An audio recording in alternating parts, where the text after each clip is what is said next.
Hey guys, the box is a little bit full from local comic shop pickups and an auction.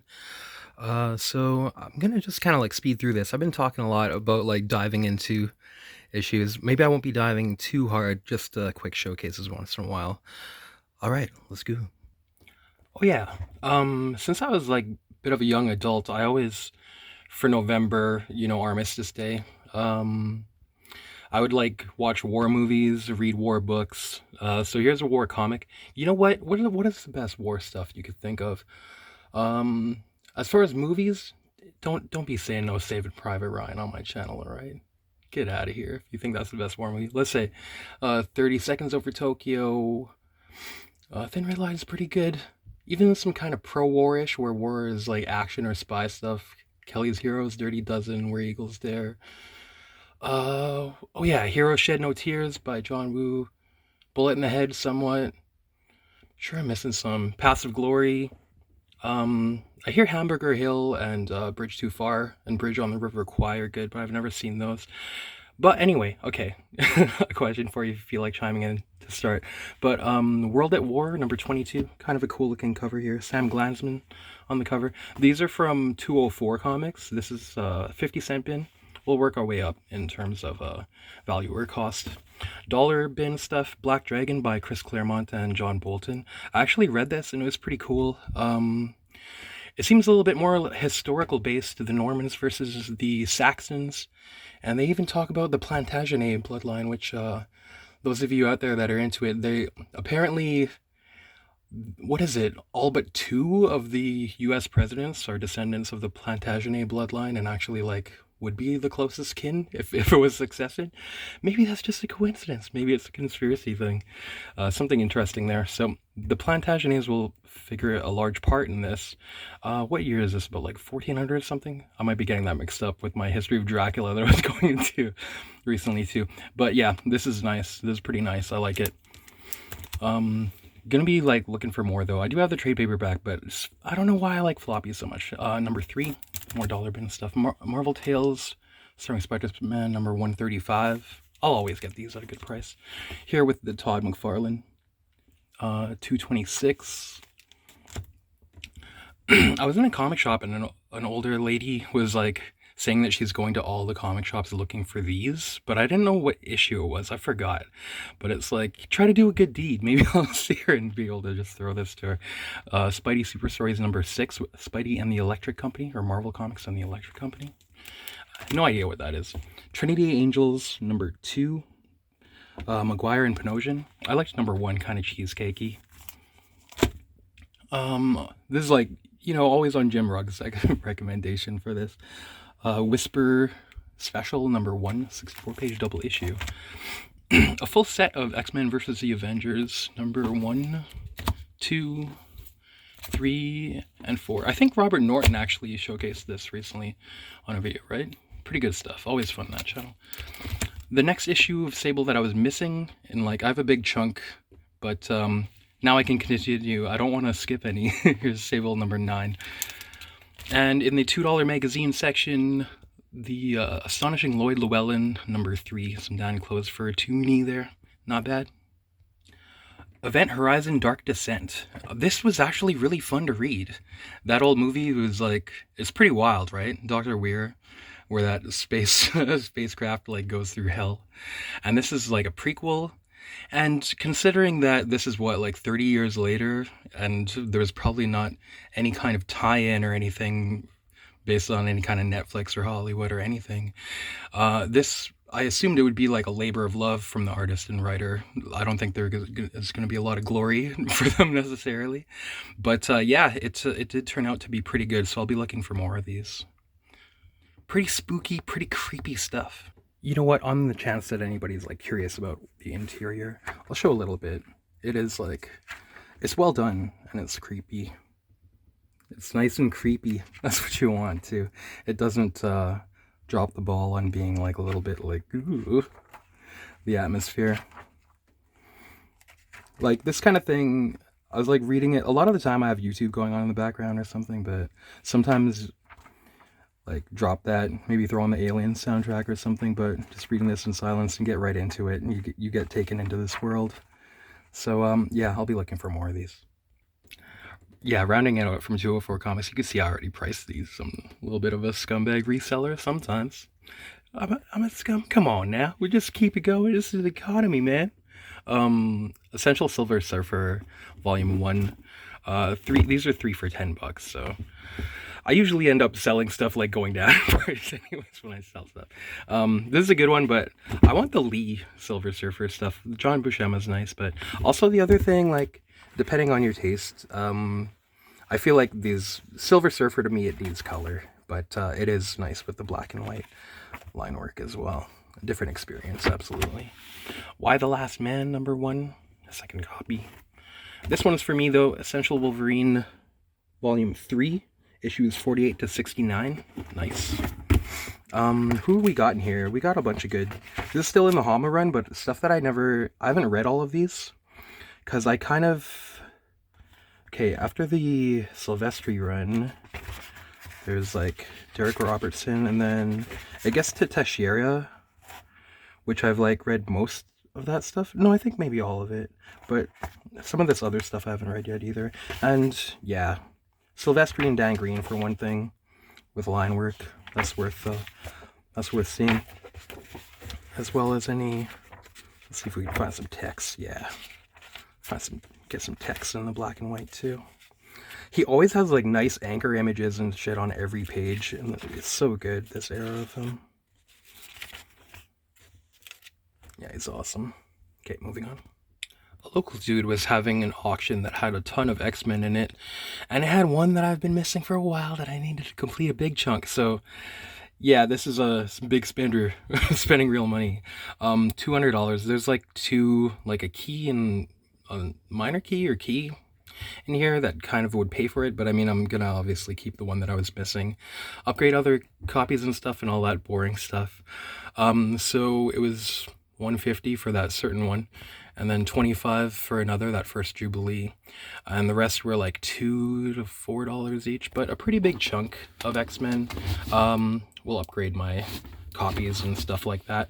You gotta like this number 189 with Rachel Summers and the infiltrating the Hellfire Club and in fetish gear and stuff. A lot of people will develop a crush on Rachel Summers from this issue, for whatever reasons. $195 with the crazy cover. You just don't... usually people charge a little more for this one, I think, right? $244 for a Jubilee. This is probably an upgrade to my copy. This looks really nice. So yeah, we'll see about the other. Yeah, $25 for that is pretty good. $246. I was just getting like ones that had like good covers for if they're like kind of cheap. $247. $250. $253. $255. $257. Yeah, an extra set of this like little Jim Lee Psylocke trilogy. $258. $265. And the big one, $266. Because, yeah, this was $150, but I don't know if this will go down necessarily. I was just sick of, like, not having it in my collection. You know how it is here in this burg. We definitely want to pay less than retail. It still is less than retail, but it's not, like, crazy less than retail, probably. He presses and cleans them, and he does like a pretty sick job, like one of the best pressing and cleaning jobs I've seen on these. So I might want to try to ask him if he does more, because I was like, you used even steam to press these, didn't you? You got like more pro with it. I think that's supposed to be pretty dangerous to do unless you know what you're doing. But yeah, you see a little bit of spine ticks, but aside from that, what would this be like?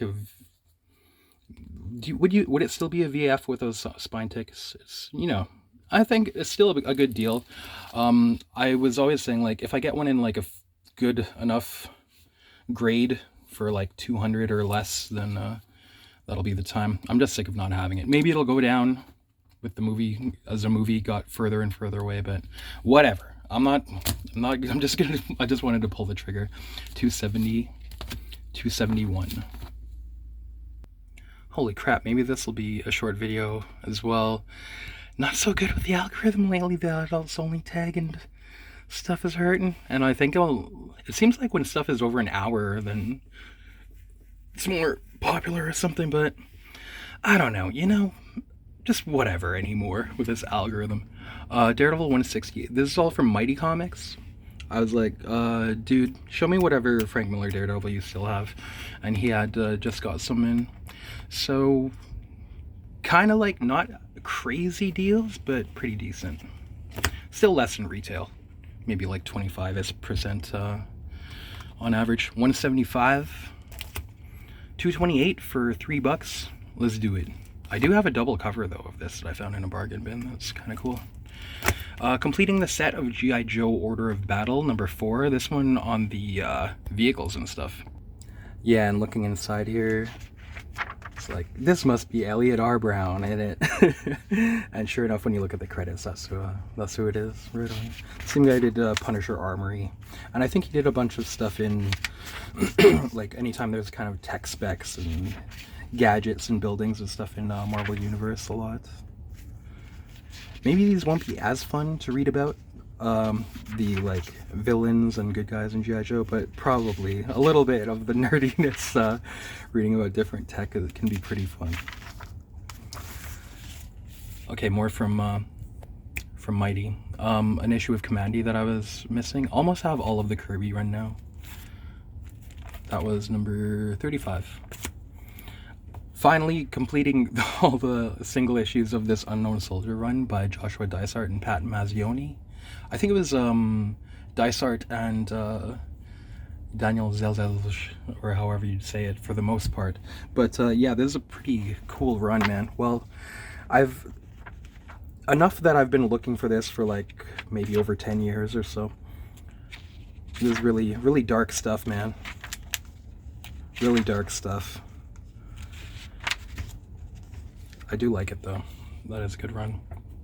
For $2, because it's a little bit beat up, this Jenny Friesen cover, right, of Zatanna number 2. Maybe try to jump in and see how that is. I'm digging these Friesen covers. They're nice. Pop's influence probably there. They are nice. Essential Punisher Volume 1. Yeah, and I mean, like, I'm a Punisher fan, but I would have just thought that it's like the first appearance in Spider-Man and like the first like Mike Zeck Punishers and stuff. But this actually has a ton of like, I guess there are a lot of appearances of Punisher before his own series. So these would definitely set you back a lot of dough if you were going to try to get them on their own, right? You'd be in like thousands and thousands of dollars in costs. So yeah, this might be pretty fun to crack open and read. I do like some Spider-Man from that era too, so that'll be cool to see stuff like that too, and like some Daredevil crossover and stuff too. Alright. Okay, new releases. I read most of these, but I haven't read this Blade Runner Black Lotus numbers 1 and 2. There's a Danny cover for the second there. Because I guess there's a storyline before this, and it seems like all of these are like an ongoing story for each title. So I kind of want to read the other one first. I'll see about jumping in though. Might do that. All the Blade Runner comics I've read though have been quite good. This is the star for me of like the reading like non-back issue stuff. The new David and Maria Lapham series, Good as Dead. So I've read a lot of David Lapham, but it seems like along with Maria Lapham, when they get together, that it's kind of the best.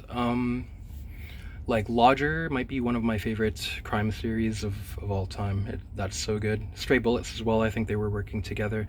So maybe it's one of those things kind of like George Lucas and his lady, or was James Cameron and Catherine Bigelow, were they like a team too around like some golden times?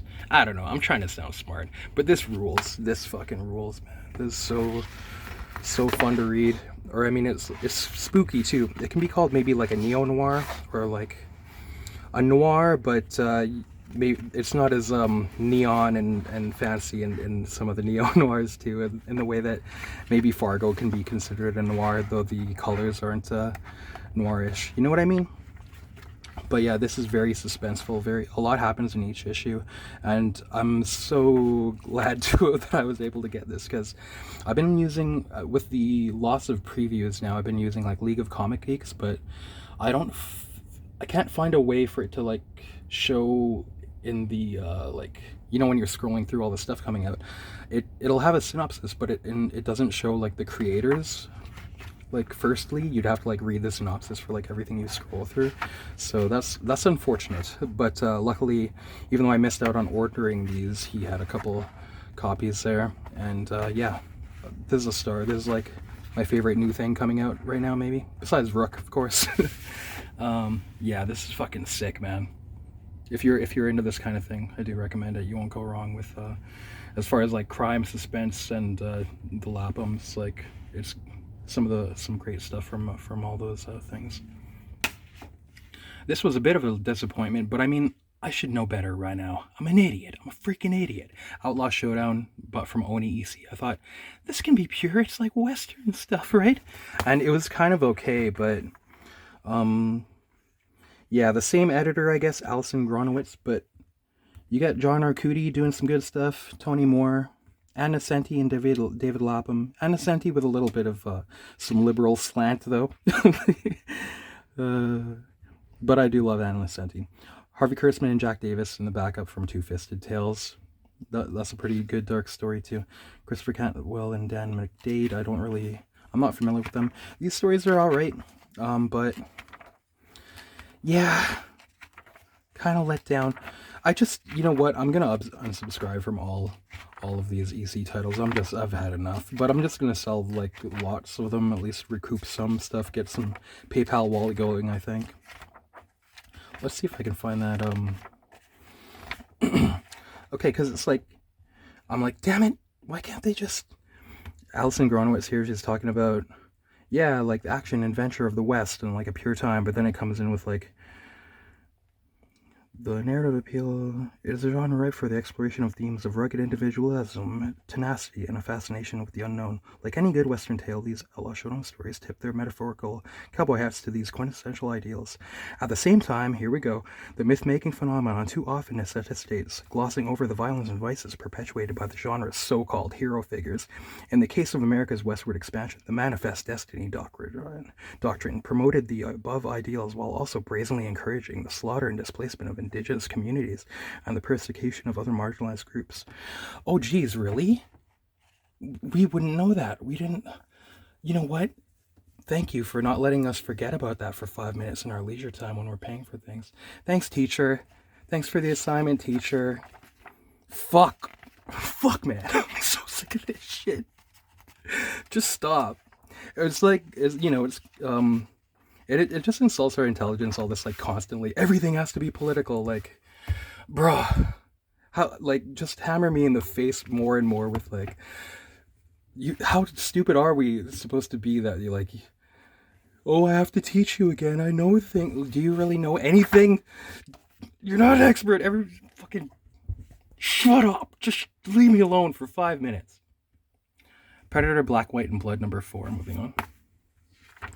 This is pretty good. The, as you'd think, the conclusion to the A story was the highlight and everything. The A story was the highlight.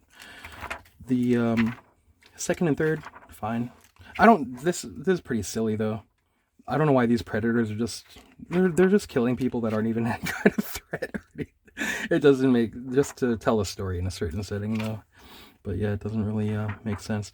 And this one, this is kind of cool with like a predator dog that this guy finds and rescues and like takes care of and stuff. The slow process of like getting it to build trust or comfort with him is pretty good. Adopts it. That's pretty good. Then the original owner comes back and the predator dog has to choose. Not a bad one there. Make him fap to this. Sorry guys. Street Fighter and Friends swimsuit special 2025. You know the disappointments of that other shit, but Udon will bring it. They don't care. They got no time for any thinking about whatever we're supposed to think about. What's the assignment what are we supposed to think about this week and be angry about or whatever, Who cares? They don't care. They're just bringing you this stuff. Udon also did. It's like a studio, right? They did that really good Taskmaster series from, was it 2010? The one that's Udon. That one is sick. That's one of the coolest like crime superhero stories I've read in like quite a few years. So apparently that one's really rare. So I recommend if you see that one, get it. That one slays, dude. It's really primo. Yeah, they're not scared to show like the fucking tits and ass in this. So serve them well, serve them well, serve them well. I always like this kind of style of art too, of their like the color palettes and stuff. They're always pleasing. Anything to justify the lecherous eye. Yeah, solid. Terminator Metal. This was a pretty sweet one and done, man. Of like this, they have this takes place in the post-apocalypse era too, which we don't get enough of. And this Terminator that's with this squad, and it was reprogrammed to like be part of the team. What's it gonna do though? Can it be trusted? Is it good? Is it evil? Does it have tendencies to still loathe and kill the humans? Maybe that's a red herring for you. I'll let you decide. But this was solid. This is good shit.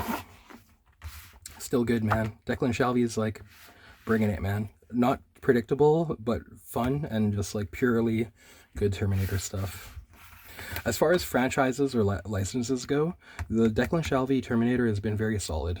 You know, I like to check out like Alien, Predator, and Terminator from all the like Now and Dark Horse and all that stuff, but this is a highlight out of any kind of like licensed property, I'd say. You can't really go too wrong with these Declan Shalvey Terminators. This is a pretty cool deal. Catwoman, Trail of the Catwoman.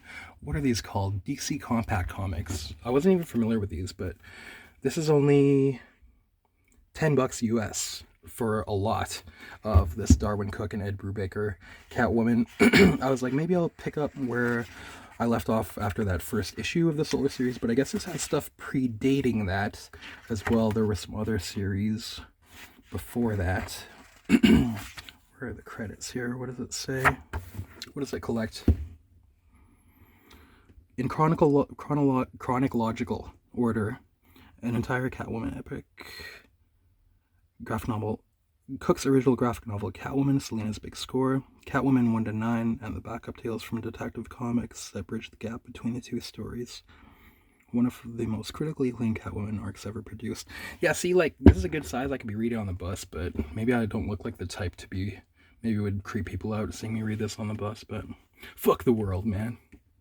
Good stuff, though. I haven't read this. You know, man, I'll fess up. A lot of heavy metals, even going back to when I was a kid, I would just read like the stories that I feel like and then leave the rest for a rainy day. And that's probably just going to be the pattern with these going forward as well. I'm so behind, but like they're going to be like rainy day. These are so thick and there's like no ads in them.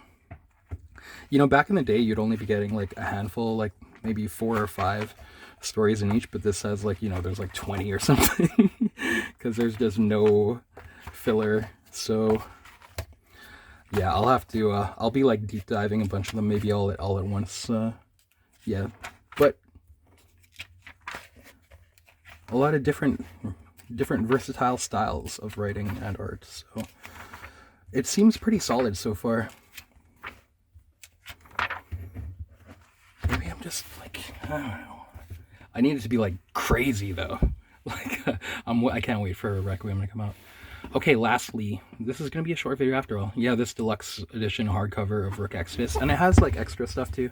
And yeah, I'm glad I got this because it's noticeably like, what would I say, bigger? Yeah, duh, when it says bigger size, but it is like more effective.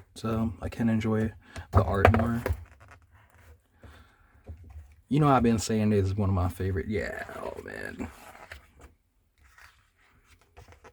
One of my favorite things out right now. Okay, let's look at some extra stuff though. Yeah, so the little soft cover doesn't have this extra stuff. Okay, it has like all the variant covers. That's nice, so you don't you don't have to like go out and collect all the variant covers, if unless you want to or inclined to, of course. But you can see them in here at like a large size as well. I love these cards, man. This chick, well done, designing like a badass babe. I'm not a sucker for that stuff all the time. It's not always hidden. It's not always effective, but well done in this. And this dude's scary too. Ursa, Swine, Buddy, Carapace, whatever he is. Grumpy old man. I didn't realize this guy's young looking, man. He looks young, but skills to pay the bills, dude. Yeah. All the nature, like, come on. It's not just freaking noodling around. There's some hype, like, skilled stuff. Okay, guys, that about does it for this video. A short one then, I guess, huh?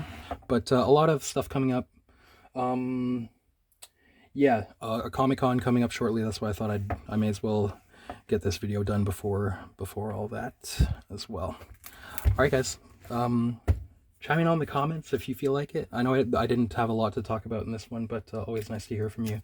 And yeah, what's the best war stuff? War movies? Let me think. What else? War comics. Two-Fisted Tales. I'm trying to think of other weird war tales, of course. I'm sure I'm missing some. Anywho, thanks for watching, guys, and like and comment and subscribe and all that jazz if you are so inclined. And thank you. Happy hunting out there. Cheers.